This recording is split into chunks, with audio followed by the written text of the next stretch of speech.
Dengar, untuk diperhatikan kita sebagai Sejumlah mahasiswa yang berada di posisi paling depan berusaha memaksa masuk dengan cara menggoyangkan pagar utama gedung Geraha Pertamina di Jalan Ridwan Rais Gambir, Jakarta Pusat.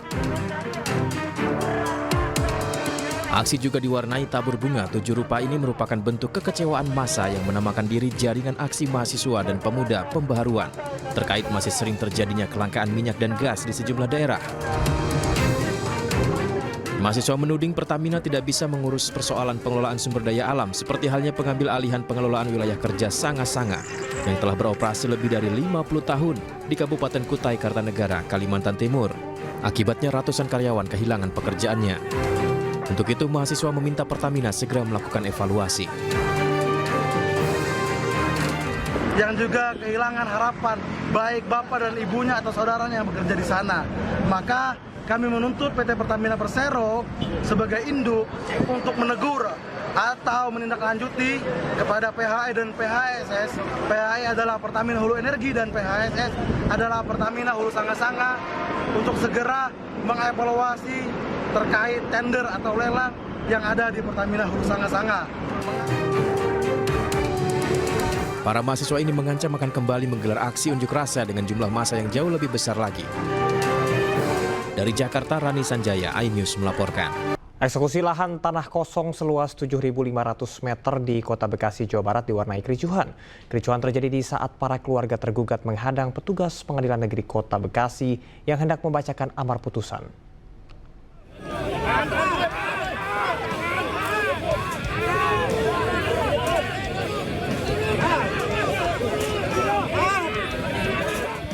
Aksi saling dorong antara petugas kepolisian dengan keluarga tergugat tidak dapat dihindari saat petugas jurusita Pengadilan Negeri Kota Bekasi, Jawa Barat hendak membacakan amar putusan.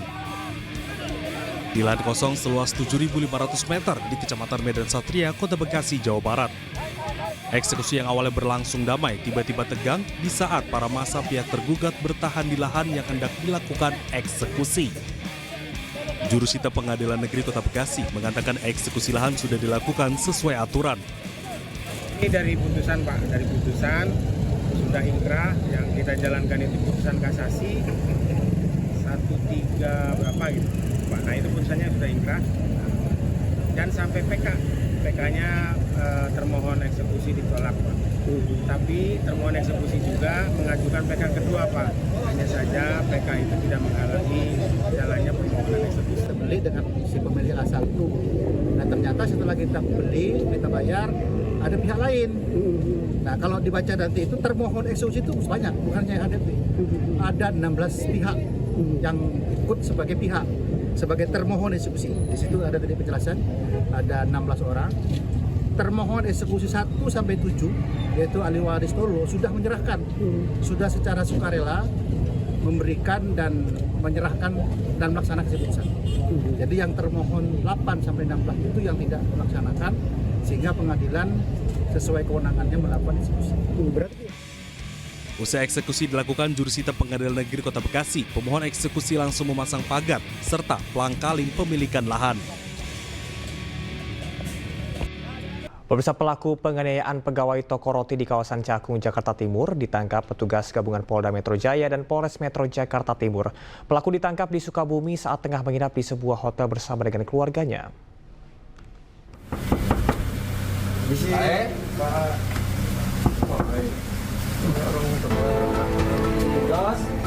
Tugas gabungan dari Ditreskrimum Polda Metro Jaya dan Reskrim Polres Metro Jakarta Timur menangkap pelaku penganiayaan terhadap pegawai toko roti di kawasan Cakung, Jakarta Timur.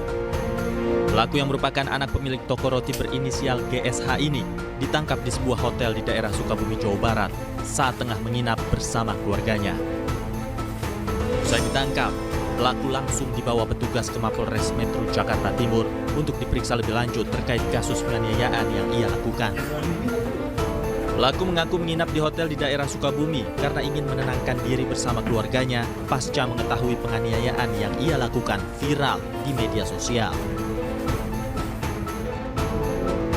Kami sudah meningkatkan dari tahap penyelidikan ke tahap penyidikan.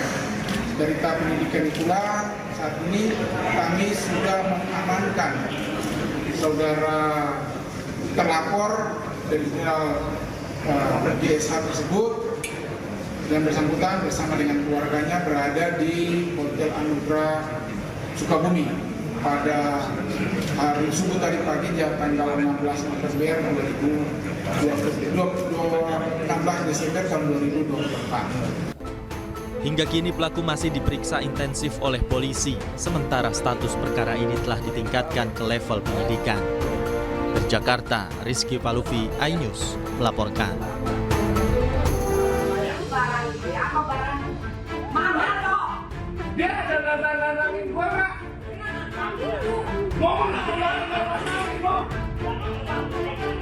Penganiayaan berawal ketika korban yang sedang bekerja menolak permintaan pelaku untuk membawa makanan ke kamar pribadi pelaku.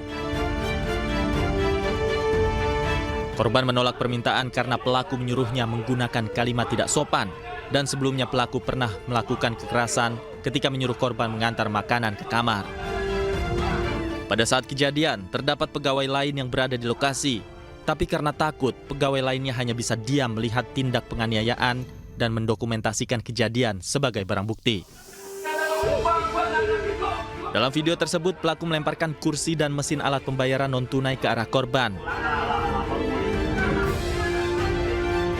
Hanya orang tua pelaku yang berupaya menyelamatkan korban dengan cara menarik korban keluar toko dan menyarankannya agar melaporkan kasus ke pihak kepolisian. Akibatnya korban mengalami pendarahan di kepala dan langsung dilarikan ke klinik untuk mendapatkan perawatan. Dia minta saya nganterin ke kamar pribadinya, terus saya nolak. Terus setelah saya nolak, ya udah dia akhirnya mungkin dia kesel ya sama saya karena saya nolak juga kan.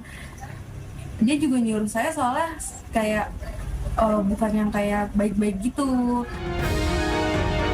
Polres Metro Jakarta Timur langsung melakukan pemeriksaan pada saksi dan korban serta pelaku penganiayaan. Dan hingga kini, pelaku sudah diamankan oleh Polres Metro Jakarta Timur. Dari Jakarta, Tim Liputan iNews melaporkan.